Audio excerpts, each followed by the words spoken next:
The Friday Rugby Preview with Stuart Cameron.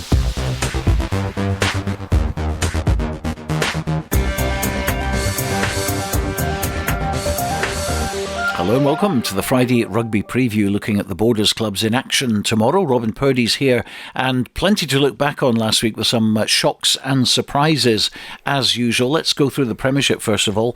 And Currie 27, Ayr 24. Ayr won the try-count, but Currie got over the line.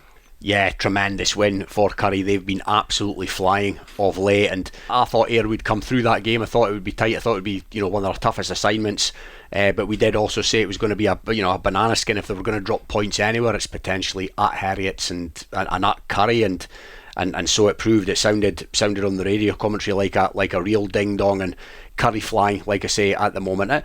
For me, they've got the third or fourth strongest squad in the league. So fourth or third is where I'd expect them to be. But the run of form they are on, absolutely sensational. But for Ayr, couple of bonus points in defeat. Grant and the coaches and the players, they'll be disappointed. It's their first loss of the season, but not a catastrophe by any stretch of the imagination. And Currie, of course, started off their first three games bottom of the table, no wins. And that could have really affected some clubs, couldn't it? They think, they're just out of that winning mentality and could go on a free fall, but no. Quite the opposite. Oh yeah, it's a rat. You lose 3 games on the trot and you're in a rat, and they were in a rat, and that makes it almost even more impressive that they've not only clawed their way out of it. Like I say, they're absolutely they're rampant. They're on fire, and I don't see them losing all that many games now between now and the end of the season, and they are right in the shake-up for third, never mind fourth. Heriot 66, Melrose 21. Heriot's just 2 points behind Ayr now. Yeah, it's tight at the top. They've still got to play each other twice, which will make it interesting. Could be a couple of could be a 2-legged playoff there essentially later in the season. But yeah, really good statement win for Heriot. It wouldn't have been a statement win if first game of the season, but Melrose have been decent, and they've been decent up front in particular. And yeah, big win that for Heriot. I'd seen them winning the game, of course, but I didn't see the difference in scoreline. Hawick 22, Edinburgh Accies 15. Bit of a dire game from all accounts. Home win for Hawick, who are pretty comfortable. It was just a late try that gave Edinburgh Accies a losing bonus point, which could, of course, be quite valuable for them later on. But Hawick back to winning ways. Yeah, Hawick back to winning ways. They've had some tough fixtures as well. A win is a win. Wasn't a classic by the sounds of things. Might have been, they might have left a bonus point out there, against the team below them at home in the table. Accies, big point for them in the context of the season, potentially, because Kelso had that massive win, and it's still the point that Accies got with that late try, the losing bonus point. It still maintains that 6-point advantage on the teams below them. Musselburgh 24, Hawks 34. Good away win for Hawks there, but another bonus point for Musselburgh. That's 5 try bonuses this season. Yeah, they can score tries. Musselburgh, they just leak too many points. A bit of a must-win game that, to be honest. If Musselburgh are going to claw their way to safety, then the Glasgow Hawks and the teams that are anything below Currie, to be honest, if you're playing them at home and you're in Musselburgh's predicament, you kind of need to be winning those games, and they didn't beat Glasgow Hawks, so it's going to be tough for Musselburgh from here on then. Not insurmountable, of course, but yeah, bonus point again, impressive enough. But looking at Glasgow Hawks, that's a good win on the road for them. Fair play to them. Selkirk 13, Marr 11. Now these are two teams that love to throw the ball about. Of course, they've got some tremendous backs, both of them, but this was very much a defensive game, and a late penalty win for Selkirk. One for the purists, but 4 points to Selkirk. Marr getting just a losing bonus point. Yeah, no bonus point for Selkirk. They've been picking them up against what are on the face of it tougher teams, but they're a man sent off in the second half, and they had a man with a yellow card in the second half. So 71 points to 0, 6 points to 3, doesn't matter. You're down to 13 men for a chunk of the game. You take whatever win comes your way, and if it's with the last kick of the game, then great. It all adds to the drama. But yeah, good win that for Selkirk for a couple of reasons. They've come off those defeats against those admittedly tougher teams, but so we've said before, when you come out of that block, you've got to then start to win, and they've done exactly that. And Marr had quite a strong look about them on paper, 2 or 3 academy boys in there, and their number 8 Blair Jardine, brilliant player. He was back, I think, for the first time in a while. So good win for Selkirk. That Marr, similar to Musselburgh, similar to Edinburgh Accies, could be an important bonus point come the end of the season, but they also need wins. And the other match was Watsonians 17, Kelso 24. An extraordinary double for Kelso over Watsonians. Remember, in third place, Watsonians, former Super 6 side. And the Bill McLaren Shield in the clubhouse for the first time in Kelso history. Oh, and it's a great byproduct, isn't it? Arguably 5 points on the road in Kelso's predicament, more important. But yeah, Bill McLaren Shield, it's a lovely icing on the cake. But we're racking up the choices now for shock of the season. Melrose at Currie earlier in the season. Jed's come back against Glasgow Accies. There's been a few, but this probably just about tops it, to be honest. Again, if this was first game of the season, Kelso beating Watsonians, it still would have been a shock, but it wouldn't have been a bigger shock as it was now, because of where Kelso are on the table and what Watsonians have done in the meantime. Brilliant result for Kelso. Talk about giving yourself a lifeline, and their fixture list for the run-in is pretty interesting. Kelso got a chance now. Let's have a quick look at the Premiership table then. We've got Ayr at the top with 52 points now. Heriot's 50 points. Interestingly, they've both only lost one game now, and bonus points wise, it's 11 try bonuses and a losing bonus for Ayr. Heriot's have 10 try bonuses. So that's what's happened there. Watsonians are on 40.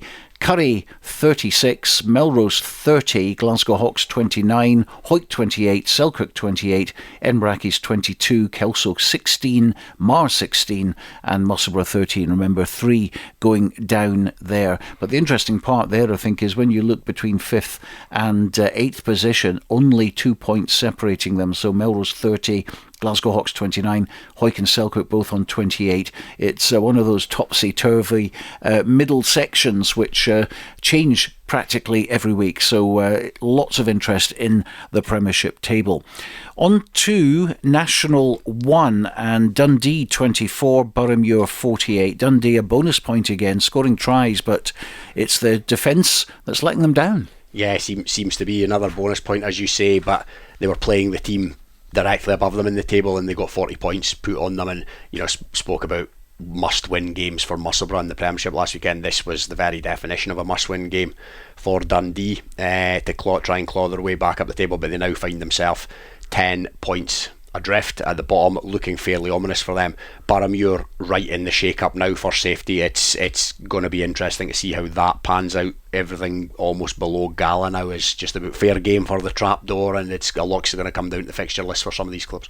GHA 42, Highland 13, and against a Highland team that were doing really well, put 54 points on Gala, albeit at home. But GHA back to big wins, which have deserted them, but unbeaten. Yeah, 11 from 11. Good win that, to be honest, Stuart, because that was one that we said last week that Stirling might have a wee eye on that game. Not necessarily one that Highland would win, but maybe another one that GHA wouldn't get the full 5 point quota. They might only get 4. But no, they dispelled that, and it looks like it's been quite comfortable, and they are, there's just that little bit of daylight now between them and Stirling County at the top. And talking of Stirling County, they went to Glasgow Accies in third place and lost 28 points to 24, and that means that they missed out on the chance of actually going top of the table, despite 2 defeats. Yeah, they've lost twice now. GHA haven't lost at all, but there's only 4 points in it. Stirling have got 4 more bonus points than GHA, and talk about things being key come the end of the season and bonus points, that's what it really could come down to. So there's still that element of playoff feel about the game tomorrow, but it's not quite as strong as it was prior to last weekend. But yeah, good win for Glasgow Accies. That they're doing good things. Ryan Grant seems to have a good thing going on there, and they've reinvigorated their slight hopes of getting themselves in the promotion shake-up, but they're certainly comfortable in third. Jed-Forest 8, Gala 17, a pretty dire affair. Penalty count through the roof. Great defensive display from both, which I suppose was a positive, because Jed and Gala have leaked points over the season, so they've obviously tightened up there. But not a great spectacle, and of course marred by that dreadful injury to young Robbie Duff. Oh yeah, the nature of the game, one wasn't a classic, whether it was a classic, wasn't a classic, who won, in all honesty, Stuart, doesn't really matter. That's a horrendous injury for the young kid. It completely overshadowed the game, rightly so. There's more to life than the result of a rugby match, and we wish him and his family all the very best for what might be quite a long recovery by the sounds of things, but here's hoping he makes a full recovery. The game itself, it was a terrible spectacle, to be honest, but that's maybe, as you say, more testament to the defence of both teams. We know both these teams can be leaky, but neither of them were massively. I was really impressed by Gala. They showed a lot of dog. I think Angus Dunn being back in the fold made a difference. Jed just didn't look themselves in attack. Their defence was, they conceded 2 tries, not a disaster by any stretch of the imagination, but their attack just wasn't at it on Saturday, to be honest. They'll be disappointed with the outcome of the result. Great win for Gala on the road. They've not had their troubles to seek on the road, and they're just about within touching distance of safety now. But like I say, the result almost academic in the grand scheme of things. Talking of derbies, Peebles 14, Biggar 16, last kick of the match, and Peebles defeated. Obviously, they're in a bit of trouble at the moment. Yeah, they are. That would have been one. The derby side of things aside, that was one that they would have had marked down for a home win in their quest to obtain enough wins to stay up this season. But they're not cut adrift by any stretch of the imagination. But yeah, they're going to need to pick up a couple of wins from somewhere, and yeah, it's just really tight in and around Biggar. There's a 5-point gap between Highland and Biggar, which might suggest that it's 4 into 3 now, but I don't think it is, Stuart, because of the way the fixtures lie in the second half of the season for some of the clubs. Yeah, a lot of rugby left in this division. GHA at the top then with 52, Stirling 48, Glasgow Accies 42, and then a huge gap, 12 points to Gala in 4th on 30. Jed-Forest have 28, so do Biggar in 6th. 7th position Highland 23, Peebles 21, Boroughmuir 21, and Dundee, they certainly are cut adrift, 10 points down. Last place and just 11 points, and out of that, just 1 win, 5 try bonuses and 2 losing bonuses. Yeah, as we say, they score tries, but it'll be absolute Houdini stuff if they remain in this division from here. 11 points, for my money, they're gone, unfortunately. National 2 last week. Gordonians went marching on with a 47-31 win at Lasswade. Stumel destroyed Berwick 46-10 to stay second. Kirkcaldy won at Falkirk by 34-32, and Preston Lodge threw away a big lead. They were up 29-5, lost that to GHK 31-29. Remember, 1 team goes up. Gordonians have a 6-point lead. 2 are relegated, and Berwick are perilously close, lying in 3rd bottom. Let's have a quick look at that table. Gordonians then 39, Stumel 33, Kirkcaldy 30, GHK 28, 25 for Falkirk. Lasswade have 18, Berwick 17, Preston Lodge 16, and Newton Stewart 16. So just 2 points separating the bottom 4. It's a 4 into 2 situation for me. Now Stewart and Berwick find themselves within that. I think GHK have done Berwick a monumental favour there with that comeback win against Preston Lodge, because that, otherwise Berwick would have been in the bottom 2 as it stands. So yeah, it is all to play for in that division. Just that wee bit of daylight at the top now. Gordonians, fair play to them. They've come with a wet sail, and their only loss was Preston Lodge, ironically. Oh yeah, they've come from nowhere this season. They were 5th, mid-table obscurity last season. So yeah, absolutely fair play to them. There wouldn't have been many bookies giving short price on them being the not quite runaway leaders, but daylight at the top. But yeah, Berwick have got some big old fixtures coming up against the likes of Lasswade in the bottom 4, Newton Stewart in the bottom 4, Gordonians away, doesn't get any tougher than that, and Berwick looking at the home games now from here on in and thinking, well, right, we need some points here. And so too tomorrow, and again the weather behaving, so it looks like we've done pretty well this side of the new year. Just one Saturday being lost to bad weather. That could all change, of course, in 2025, but let's do the 2 o'clock kickoffs first of all. Edinburgh Accies against Heriot in the Premiership. Accies couldn't have had a worse time to face an in-form Heriot, because another loss could see them near the relegation zone, while Heriot's, of course, chasing down air.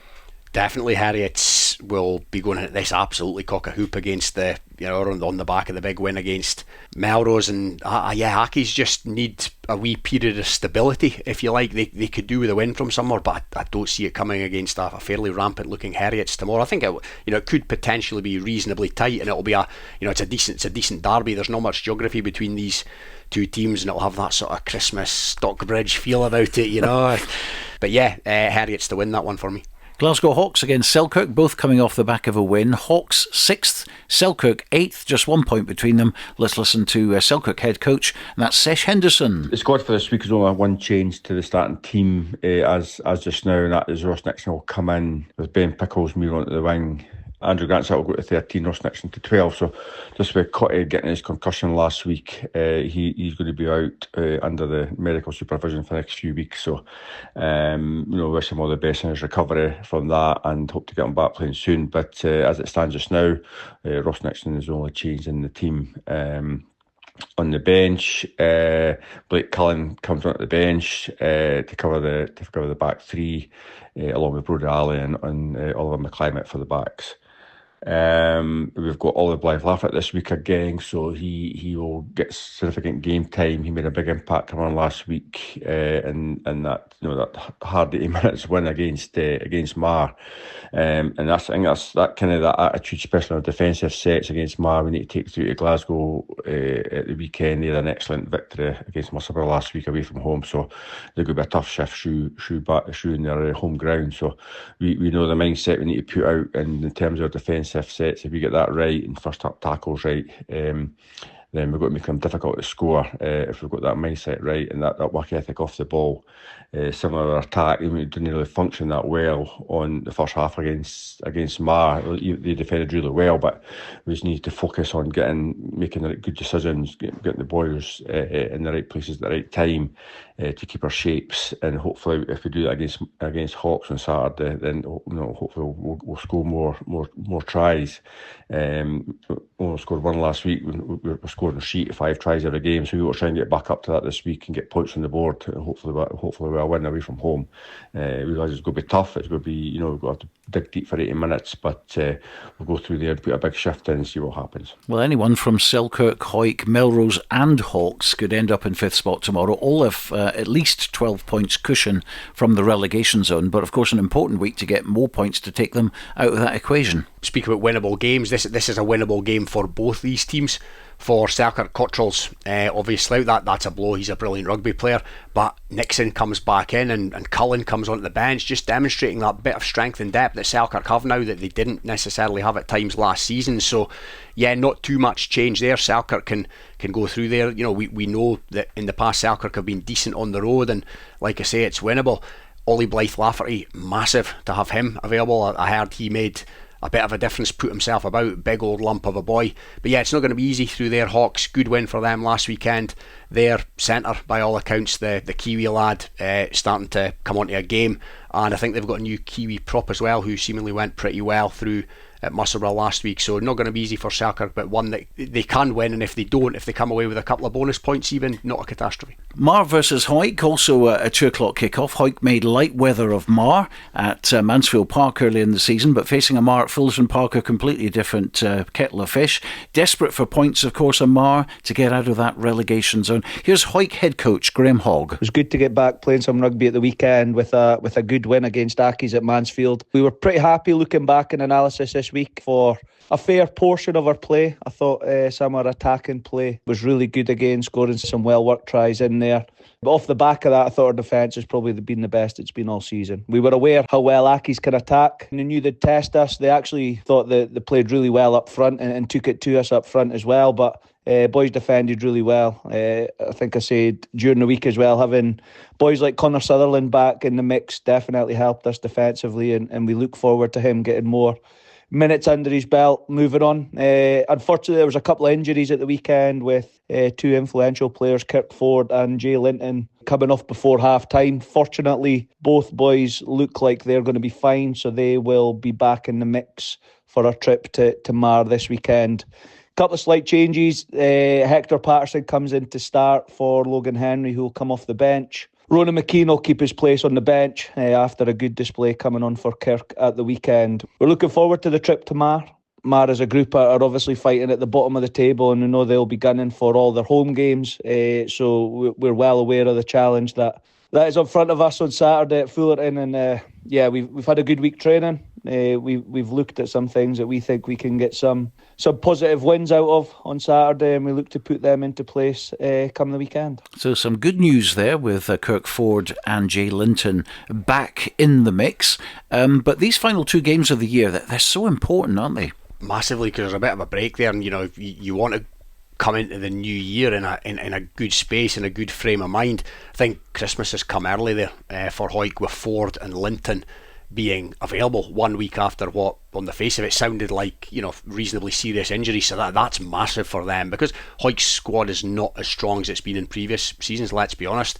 But so that's massive, particularly when you're going through a tough place like Fullerton. But yeah, Hawick have got Marr away, and then I think they're Heriot's away next week. So big couple of games. But Hawick absolutely can go through to Marr and win, particularly with those two guys not out.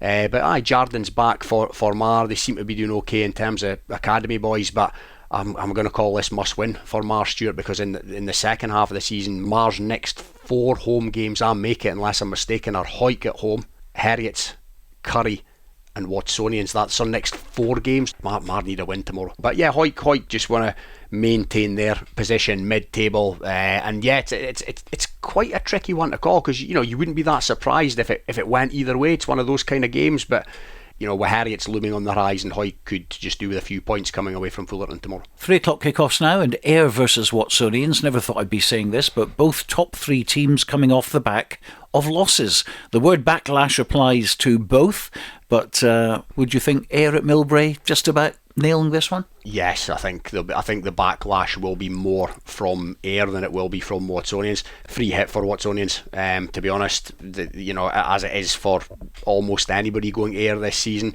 Ayr can just get back to business now and just go about winning rugby matches. Doesn't matter if they get 100 points now or not, to be honest. And yeah, I fancy them tomorrow. I thought Grant was really magnanimous in defeat with his comments on the radio last Saturday. Classy operator as always, and yeah, he'll have them well prepped for this week, and I see them coming away with 5 points. And then we come to Kelso versus Musselburgh. Huge game for both, with so much at stake. Musselburgh back to being competitive after a few hidings early in the season, and we all remember what happened, of course, at Poynter Park last season when Kelso stopped Musselburgh in their tracks after the Stonyhill side were going great guns. 2 good performances from Kelso against Heriots and Watsonians, including that win last weekend, have certainly put a sprint in their step, and also winning the Bill McLaren Shield as well. Let's hear from Director of Rugby Neil Hinnigan, who I spoke to earlier in the week. I think in the camp we always felt like a big performance was coming. I think we had a big performance against Heriots, but it just wasn't enough, and I think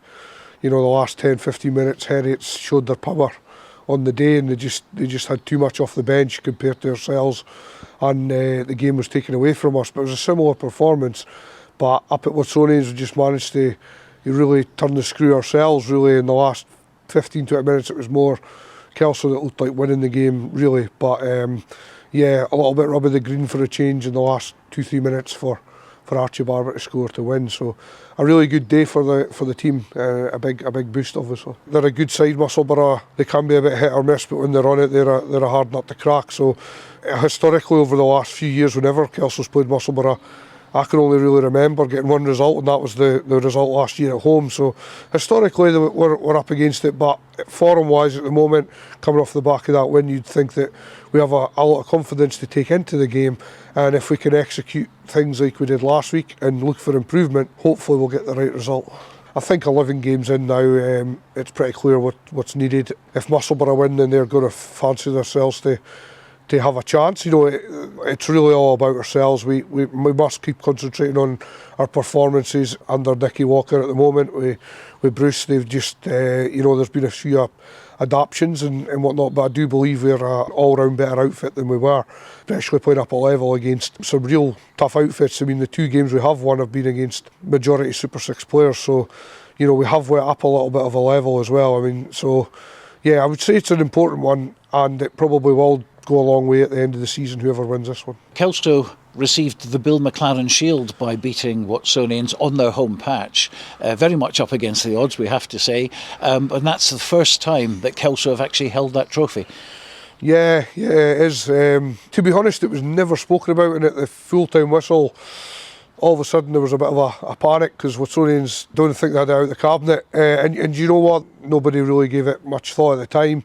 Watsonians were really gracious in defeating. They made a thing of it to present it to us, and we really appreciated, some kind words from Watsonians on the fact we had managed to get a win up there. So it was good for the players to get that bit of respect from them. So a good accolade at this time of the season for us, given that the type of season we've had, it certainly gave us a lift, and everybody gets a lift from something like that. So it's in our hands now at the moment. We've got a pointer for the first time ever, so it's an extra challenge to see if we could possibly get our name on it. But until we get to the actual game, if we ever got there, then I don't think it'll be mentioned much. But it's great to have it at pointer. It's a very proud thing for everyone, especially Bill being local at Hawick and whatnot. And yeah, it's great to have it back in the borders for the time being. 11 games still to go, some tough games in there. They're all tough in the Premiership. But there'll be a spring in the step now after these last two results. Yeah. I mean, there's got to be. Listen, it was testing times when you're losing week in, week out. Every little problem becomes a big problem, and Kelso's no different. It's sport. It's an environment that you get involved in for both sides of it. It's obviously great when you're winning. Everybody loves it. They want to be part of it. When you're losing, you've got to stick together. And at Kelso, that's what they've done. Nothing's done, lost or won or anything yet. We've just given ourselves a little bit of hope that, we can get something out of this season. And with 3 teams going down and that being decided in the summer, teams like Kelso, the obvious goal was to try and avoid relegation. I mean, you weren't looking much ahead of that. So hopefully that tough time of pain for as long won't come around again for a long time, hopefully. Hopefully we're on the, at least winning every 1, 2, 3rd games, whatever it might be, that and functioning normally regarding results. Everybody wants to enjoy their rugby, so no one enjoys getting beat. So fair play to the players, because it's them that's the life and soul of the club. Mouth-watering stuff. Kelso against Musselburgh, and you'll be there. I will indeed be there, and on the back of Kelso's result last weekend, I'm even more looking forward to it. Let's be honest, Stuart, this is the absolute definition of a must-win game for both of these teams. I don't want to heap undue pressure on Kelso, but if they don't win tomorrow, then last week's victory is a bit in vain. To be honest, they've given themselves that lifeline last week, and they need to capitalise on it now. Now, we've spoken about teams and how the fixture list is going to play a big part in the second half of the season. Kelso start tomorrow, looking at some of their home games. They start tomorrow at Musselburgh, then their next home game is against Hawks, then their next home game is against Marr, then their next home game is against Melrose, and then it's Hawick after that. I ain't seen an a Heriot or a Watsonians or a Currie in there, so the cards have fallen okay fixture wise on the face of it for Kelso, but they need to capitalise tomorrow. And of course, this game last season was Coffee's Gate.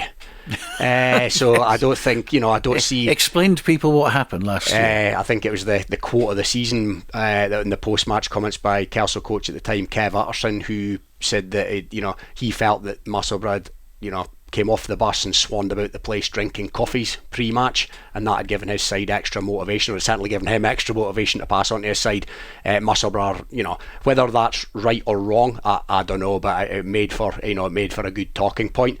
But yeah, Musselburgh ain't going to be swanning about taking anybody for granted tomorrow. They are going to be bang up for it, and they will have this one down as a winnable game on the card in their quest for survival as well. So it is potentially going to be a December ding-dong at Pointer there, and what's sure to be a full stand, big crowd, good atmosphere. Can't wait. You and Andrew Fleming will be commentating on this one for us tomorrow, and we make no apologies for building this one up, because even with 11 games to play at the halfway stage, the result of this match could have huge consequences. Let's move on to Melrose against Currie. We all know what happened last Saturday to these two teams. Currie ending Ayr's unbeaten record, while Melrose conceded 66 points at Golden Acre. So the phone book tells us this should be a comfortable win for Currie, who will be smarting, of course, from the home defeat to Melrose earlier in the season. But we've seen plenty of shock results this term already to tell us that anything can happen. Let's hear what Melrose co-coach Scott Wight has to say this week going into this one. Obviously hugely bitterly disappointed in terms of the performance last week. I think a couple of things that's really kind of upset the coaches, I dare say, in terms of just no turning up, which is really disappointing, having 2 weeks off and boys obviously kind of gagging to get going again, and not showing up was bitterly disappointing. But I think, it's one of those weeks that you've just got to take your hat off to a Heriot's team that showed quality, took their chances, and were really, really clinical. Every time they go into our 22, I think they came away with points. Back to training this week, try to right a few wrongs and just make sure that everybody totally understands the game plan, make sure we're heading in the right direction, and change it up a wee bit. You could go either way in terms of, do you back the same guys that played at Heriot's and expect a reaction? And also one thing that we keep speaking about most weeks is just how successful the Storm boys are going. They turned over Selkirk on Friday night again and are unbeaten this season. So it's a good time to potentially reward some of those boys. So this week we're going to make a few changes. Will Owen will start at prop instead of Jack Dobie, and Finlay St Clair and Ben McLean will both start in the back row. So a couple of changes up front, which will mean Elliot Ruff and Rory Lindsay and Jack Dobie dropping at the bench. And then in the back line, we're going to have a wee bit of a reshuffle. So Struan Hutchison will go back to 10. Rolly Brett will move to 12. Declan will come in at 13. And Kieran Clark will start in the wing. A few changes. Obviously, hugely excited about Currie coming down. So, we're obviously expecting a big performance, but we know we'll be up against it. For two things, Currie have got probably the best form in the league, 7 from 7 the last 7 games, and obviously a huge amount of confidence having beaten Ayr last week.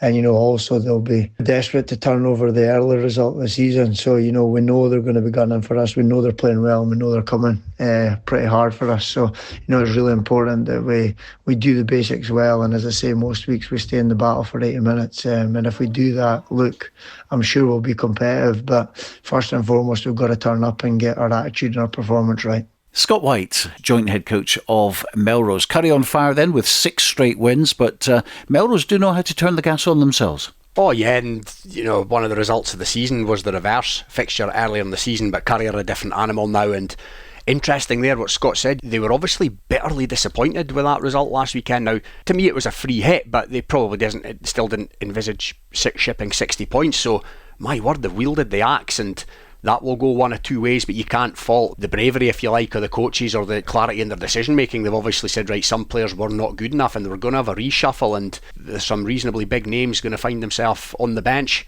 It's going to be a tough game for Melrose. Currie absolutely flying. Melrose will get stuck right in about them, of course. But yeah, Currie have got an embarrassment of riches at the moment. You look at their centre pairing, both came in this season from Super Rugby. I think it's Southern and Robeson. DJ Innes is on the bench at the moment. That's how strong Currie are in the centres. And then you look at their back row options with Hadsall and Cardosi and Ryan Davis and Ali Bain and Wallace Nelson when he's available. They rightly find themselves in 4th, chasing down 3rd. They'll probably have too much for Melrose tomorrow, I think. But again, it's one of those, Melrose in that block of games. For me, if they can come away with a point or two tomorrow, great. If they can somehow find a way to win the game, then unbelievably good result. And Currie, knowing that Watsonians have to go to Ayr to try and get something out of it, know that a win at Melrose could put them up the table to 3rd position, which is some achievement when you lose your first 3 games in such a strong premiership. Well, on to National 1, and just one early kick-off in this division at 2 o'clock. Biggar against Glasgow Accies. Good away win for Biggar at their local rivals Peebles, having lost to Peebles at home earlier in the season. Brilliant win for Glasgow Accies. They're coming in at this in the back of a win against Stirling, no less. So you have to fancy them. But December, Hartree Mill, not going to be easy. But yeah, the Accies can ship points as well. So Biggar will take heart from that. But yeah, Accies to pip this one for me. It's 3 o'clock for the other 4 matches in the division, and a biggie at Meggetland as Boroughmuir host Peebles. Boroughmuir in 9th, Peebles in 8th, both with identical records, 3 wins each, 9 bonus points each as well. Here's the thoughts of Peebles boss Graeme Paterson. Reflecting on last week's game against Biggar, a hugely disappointing result in terms of losing in the manner we lost and to who we lost in terms of our local rivals, but also rivals in terms of position in the league. That 16-14 last kick of the game penalty for Biggar to get the game and the 4 points to them is hugely disappointing, and it's just kind of knocks the wind out you at the end. But we've got to step away from that and then just get ourselves ready for the next challenge. They come thick and fast, and certainly for the next 2 weeks, 2 massive games, Boroughmuir away and Gala at home to finish 2024 round of games off. You know, throughout the game, really, to be fair, the defences were on top. The breakdown was a real battle, as you'd expect, and you know, speaking to the referee after it, he kind of felt as though that was the way to go in terms of refereeing it and allow teams to exert a lot of energy in that sort of area to maybe try and calm things down in other areas, as often derbies go. But it was actually it was really competitive game, you know, on a knife edge pretty much all the way through, and a real competitive element to the whole game. Changes at half-time really impacted well at the set piece, predominantly the scrum, where William Napier and Roo Smith, we've been deployed him previously in this sort of role, is coming on and really exerting pressure in there, and we got real dominance in that second half in the scrum. We pushed them off one, we got penalty, you know, and we were completely secure in our own ball, so that side of the game worked well. And then we started to piece some phases together and look as though we were dominant in a lot of the collisions going forward, creating some chances to really attack them. But again, the defences of Biggar, obviously when we were attacking, you know, really did shut those attacks down fairly early and give themselves a scoring opportunity. So the scoring opportunities for us came just through penalties, and Rory McCaffey slotted 2 of those. Unfortunately, he missed a couple, but so did the Biggar kicker. So it kind of evened itself out in terms of that. So we were sitting, going into the latter stages of the game, 14-13 up. So it's a precarious position. We all know that. And we just maybe took our eye off the ball a wee bit defensively. In that last stage, Rory missed a kick. It went dead. Obviously, at 22, they've recovered it. And then, disappointingly, they've gone up and they've been given the chance to recover that ball. 2 discipline errors allows them an entry into the 22 through penalty kicks up the line, and thereafter pressure is exerted and we give away a penalty on just to the side of the posts on the line. So a straightforward kick for their kicker to slot to win the game at the death. So you can imagine what the circle was like afterwards, but we've regrouped on Tuesday night at training, given our opinions as to what went wrong. We need to win these next 2 games. And I've said that to the players, so that is just a given. We must win these next 2 games. So we had good chances in that game to convert into tries. You know, 3 really good chances in the first half. So these are things that we need to change if we're going to get ourselves out of this hole, which it is a massive hole. Let's be honest, you know, teams are going to look and say, right, okay, we can dog it out against Peebles at the moment, but we're going to fight. There is no doubt. The messages within that group on Tuesday night was we're going out fighting, and we are going to give everything we can to keep our position in National 1 from now on in. Pretty much the same squad.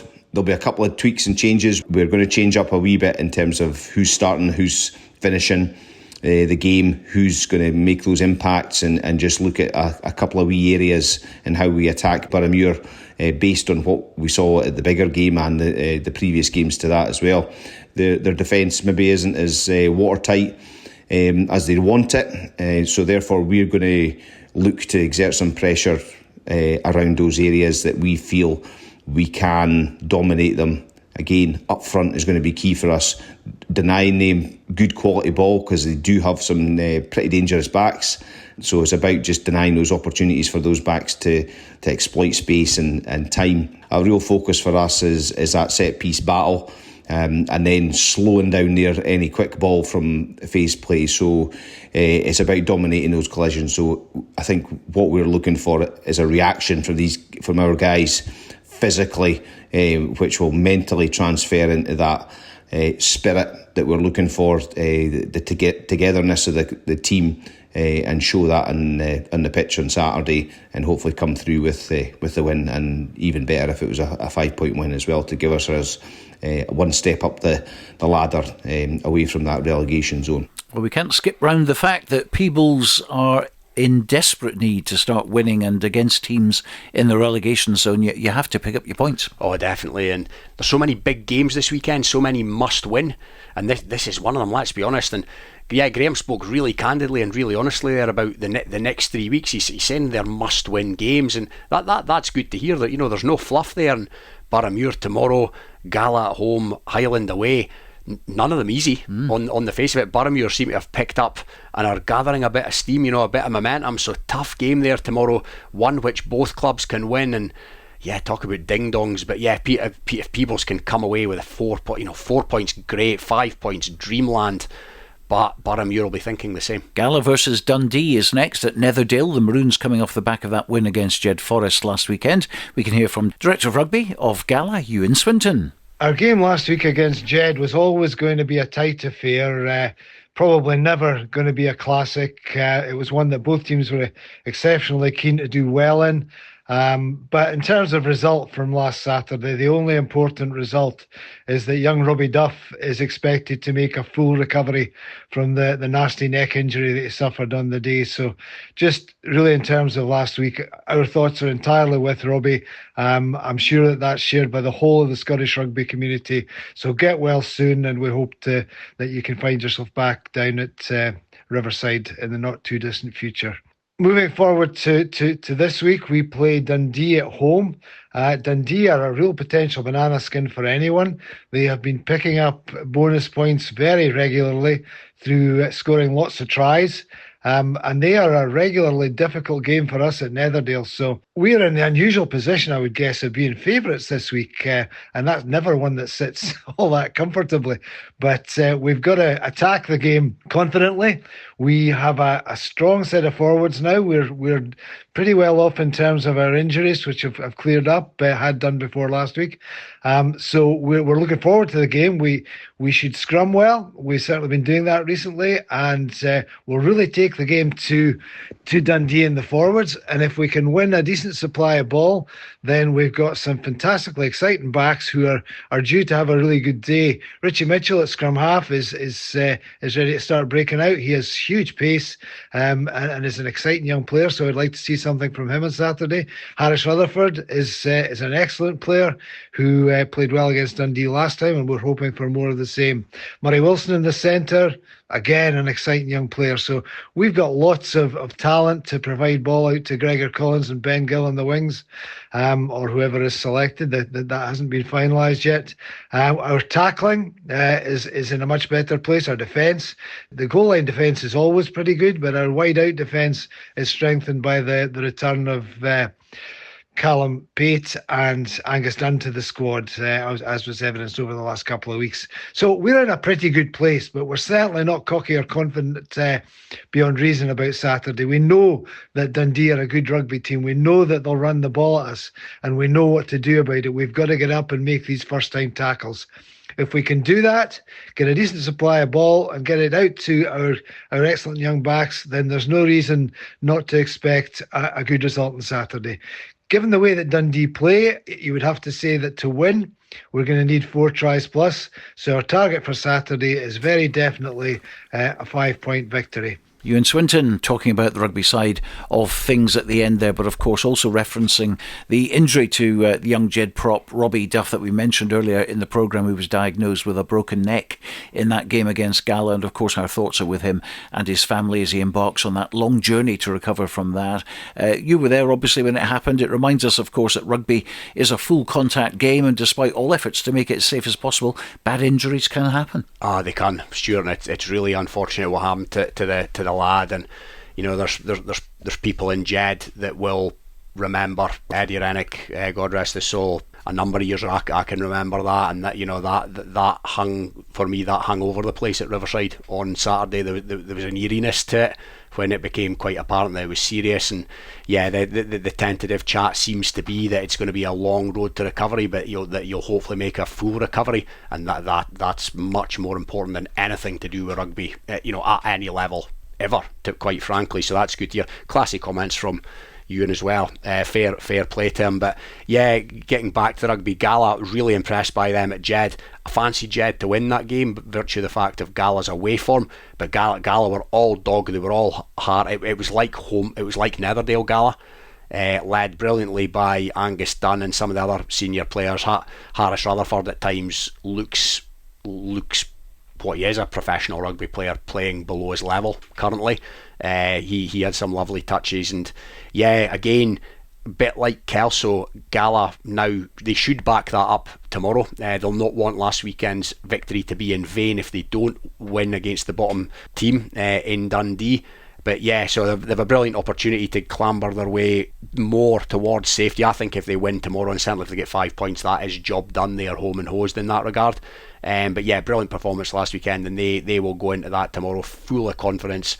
Boyd to the max, strong squad, strong bench made a difference, like McCavan, etc., coming off the bench. And yeah, Gala, just, they've been up and down, but right now with the personnel that they've got back and the strength of the match day 20, they look in a pretty good place. Highland against Jed-Forest. Highland hammered at GHA after showing some improved form, but they're at home where they posted 54 points on Gala last time out at Canal Park. Can Jed go up there and get something out of the game? Let's find out from head coach with a sore throat, Stuart Johnson. We've got a very tough trip up to Highland this week, and it's getting to the point where some of these games are going to have to be must win when you're playing against teams round about you for that third bottom relegation spot, and potentially even second bottom as well, because Boroughmuir are starting to come onto our game, so it's all very tight in there now. And certainly after our defeat on Saturday to a really good defensive Gala side, it's a game that we need to get some points out of. We've got a tough 3 games coming up, Highland away, GHA at home, and then Stirling away after the break, so we need to get some points. I'm sure the boys will be wanting to right some wrongs from last Saturday, and also give Robbie Duff something to smile for as well. Bit of an update on Robbie. Robbie's still in the Royal up at Edinburgh. He had his operation on Sunday. He's doing well though. He's got full movement. A couple of complications over the early on in the week, so he's still in at the moment, but he's doing well. He's in high spirits, and look, everyone just wishes Robbie all the best. And as I say, hopefully we can go up to Highland and put a performance in, and hopefully put a smile on his face as well. Absolutely, he certainly will be looking at that fixture, will Robbie, and with a great deal of eagerness. And as he said, GHA and Stirling County round the corner. That's a tough 3 weeks. Oh, it definitely is. Highland are a different proposition now, it would appear, to when they played Jed earlier in the season, and they absolutely should have beat Jed that day. Jed done really well to win that game in the end, so a tough old trip up there tonight, I believe, for Jed. That was the chat last weekend anyway. Going to go up and get the journey out the legs the day before, which makes a bit of sense, and give themselves the best opportunity to win a rugby match against a team below them in the table before 2 free hit games. So Jed not out the woods yet. To be honest, if they lose tomorrow and they lose the next 2 games, then they've got Dundee away and they've got Boroughmuir away still to come. So with the way the fixtures fall for Jed, they could do with getting something. But again, it's a similar type thing to some other teams. Not an absolute catastrophe if they lose the game, provided they come away with something. Other game is, of course, a big one. Second against first, top of the table clash. Stirling County v GHA, and don't forget, no playoffs in National 1. You finish first, you go up. That's the bottom line. A format, of course, I do like. 4 points between them. GHA unbeaten, but Stirling with bonus points in every game despite 2 defeats, and they know a win tomorrow could see them go above GHA. So this is immense for both at Bridge Hall. I think that's not quite as clear cut as it was this time last week, but still, if Stirling win, particularly if they get 5 points, GHA are then thinking, well, what have we come away with from this game? If they come away with nothing, then all of a sudden Stirling are top. So GHA will be looking to come away with minimally something, but GHA 11 from 11, Stirling hanging on in there by virtue of bonus points, and it's just a huge game, and you do still feel that whoever wins potentially will come away with the title at the end of the season. And yeah, for me, I think home advantage, be a big crowd, I would imagine. Just fancy Stirling to shade it. Now, all National 2 games tomorrow are starting at 2 o'clock. Berwick are at home to Preston Lodge, 1 place and 1 point below them. And needless to say, this has got to be a home win at Scremerston, or they drop into the bottom 2. Here's Berwick head coach Paul Pringle. So last Saturday, we travelled up to Stuart's Melville in a game that to be honest, we knew that it could be one that we could get something from, but we would have to turn up and perform at our best. Certainly given the way the last 2 games have gone this season against what is a very strong team. We did start pretty strong into the game, but unfortunately we probably fell on the the wrong side of the referee.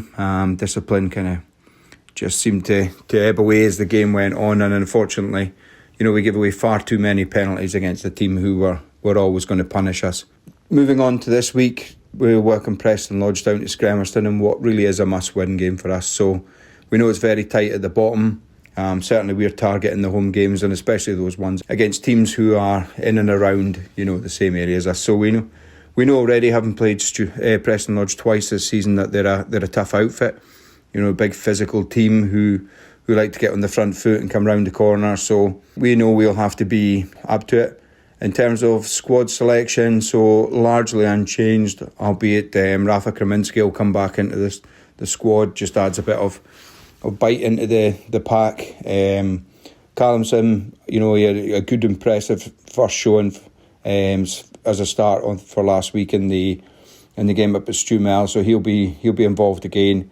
And really it's just a case of we need to go back to the basics of what we do well, and really just, as I say, after last week, this Saturday can't come quick enough, so we're certainly keen to get on the paddock and put things right. Nervous times down at Scremerston Way, no doubt about that. It's a great squad though of players. The coaching staff are excellent. They're just not getting the results at the moment. Plenty of character, of course, in the team, plenty of time to get themselves out of danger, but I'm just surprised where they are at the moment in the table. The same as I was surprised last year. This division this season is becoming clearly apparent. It became clearly apparent a few weeks ago that it's not going to be easy. I mean, look who's right at the bottom now. Newton Stuart, I'd have given you serious odds on that at the start of the season with some of the personnel that they have. So, and Lass Wade, Falkirk, not where they want to be. It's different teams towards the top.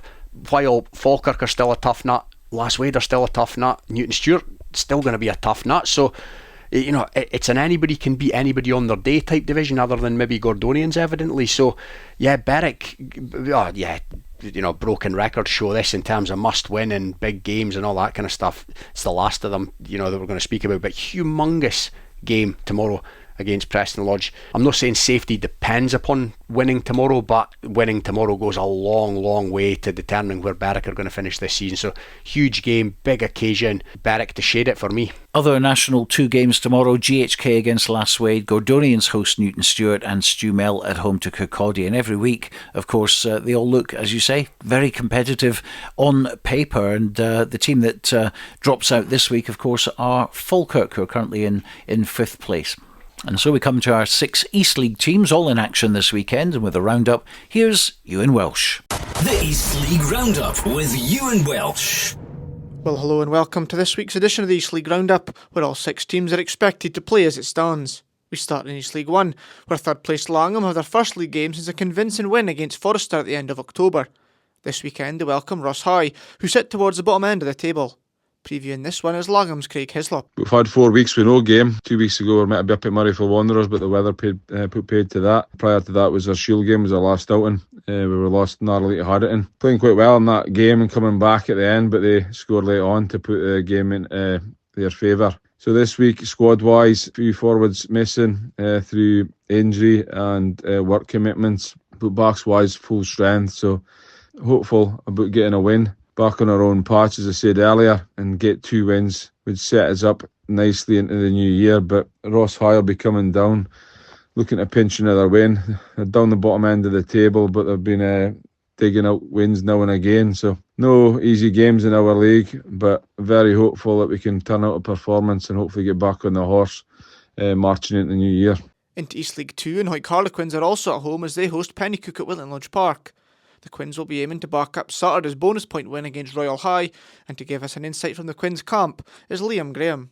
Did a hard-fought victory last week when we probably weren't at our best against a really tough physical Royal High squad. We welcome Pennycook this week down to Wilton Lodge Park when we went up first game of the season for us anyway. The start of the year. They gave us a real good game and beat us in the end. Unfortunately for them, it doesn't look like their season's really kicked off after that, with that being their only victory. But we feel that we've improved a hell of a lot compared to the start of the season. hoping to come away with another victory. We know that home games are going to be crucial for us in our fight for second place in this league, and we know that this game's huge for us really as a squad. Our last home game before the new year and our second last game before the new year as well. In general, no injuries really from last week. Hopefully it'll be a positive result for us. There are 4 different games featuring local sides in East League 3 this weekend, a rare week with no border derbies.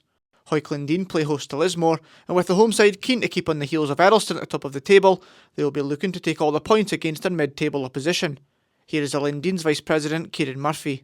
Which will not be a very tough game. Up there, they played really well. They were actually leading us with about 15 minutes to go, and we kind of just pulled ourselves out of it.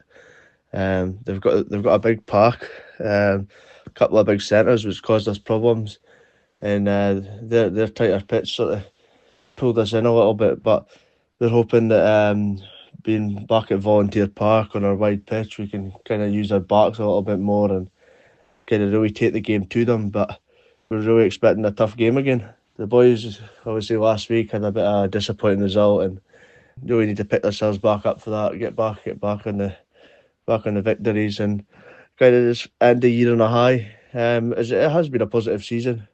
Again, barring defeats to Eddleston, it has been a really good start, and we are competitive and we're right at the top end of the table, which has certainly been difficult the other seasons we played recently.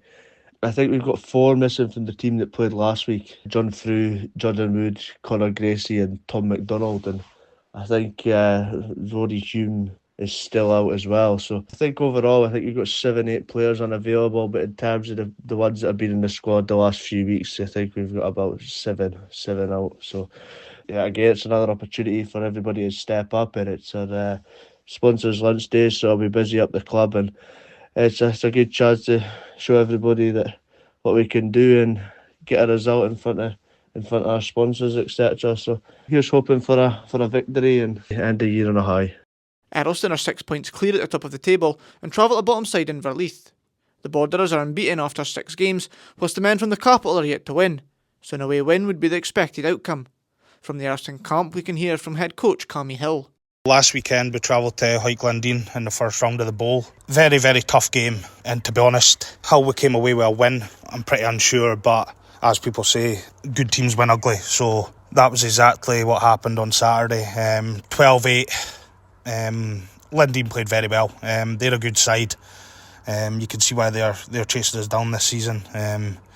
Our attack didn't really fire. Lindean disrupted quite a lot. But the only thing that really saved us on Saturday and helped us get away with the win was the defensive efforts again. That's only 1 try conceded this weekend again, so we're keeping that down.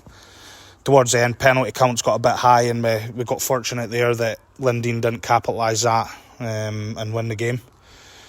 But now we turn our focus back to the league as we travel to Inverleith this weekend. Having not played them this season, we're unsure what they're gonna bring to the table.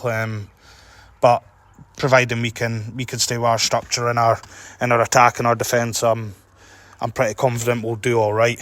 Squad wise, it's a hard one this week. Obviously we lost a few key players last weekend. Darren Paterson with a concussion, Tom Cromarty with a fractured thumb, so that's us probably lost to our main back row this side of Christmas, which isn't ideal, but it'll give the lads, some of the other squad players, a good chance to really show themselves and fight for that position.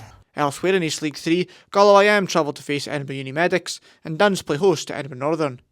That rounds up this week's previews, and as always, best wishes to the Borders teams in action this weekend. Euan Welsh. Well, that's it for this edition of the Friday Rugby Preview. We're on air at the later time of 2:30 tomorrow for full commentary with Robin Purdy and Andrew Fleming of that vital Kelso Musselburgh match at Poynter Park in the Premiership. Remember, you can listen to Rugby Radio at rugbyradio.co.uk and also from the homepage of bordersrugby.net, and also our X/Twitter feed at Borders Scores. That will bring you all the latest score updates. But for now, from Robin and myself, a very good night. The Friday Rugby Preview with Stuart Cameron.